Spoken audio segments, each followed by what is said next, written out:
Thank you, Chairman Grassley and Ranking Member Feinstein. Thanks for being here today and holding this nomination hearing to fill a vacancy on the U.S. Court of Appeals for the 8th Circuit, a seat that U.S. Judicial Conference has deemed a judicial emergency, as it seems now to be empty for 825 days. I'm incredibly pleased to be here in front of the committee today with Senior Senator from North Dakota, Senator John Hoeven. We proudly introduce Judge Ralph Erickson, who's been nominated to the U.S. Circuit Court of Appeals for the 8th Circuit. As Senator Hoeven did, I would like to again recognize Ralph's family who have come here all this way to support him. I can only imagine how incredibly proud his family is to see him before this committee today. And to his wife Michelle, his daughters Hannah and Elizabeth, his brother Paul, his sister Robin, her husband Mark, and his incredible niece, I want to say that having a strong family support system at home when you answer the call to public service, as Ralph has, is so critically important. And I want to thank you all for being here to support him today. I also have to recognize my niece Ashley Heitkamp, who clerked for Judge Erickson after law school and is here to show her support for someone who was very formative and influential in her early legal career. Before I introduce Judge Erickson, I would be remiss if I didn't recognize Judge Kermit Bai, whose seat on the 8th Circuit Ralph has been nominated to fill. Judge Bai represented the state of North Dakota and his hometown of Hatton with great distinction and integrity during his time on the 8th Circuit. And it's with the utmost respect and sincerity I thank him for his service on the court. Judge Bai was not only a brilliant lawyer and a highly respected jurist during his time on the bench, but also someone I consider a great friend. So Judge Erickson has some very large shoes to fill. Being nominated for a U.S. Circuit Court of Appeals position is an honor and privilege that's virtually unmatched in the legal profession.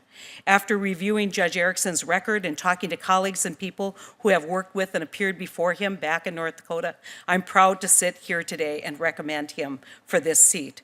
Judge Erickson has a long history of commitment to the legal profession and to the state of North Dakota. His resume will reveal that commitment. As evidenced here today with Senator Hoeven, I sit side by side to introduce Judge Erickson.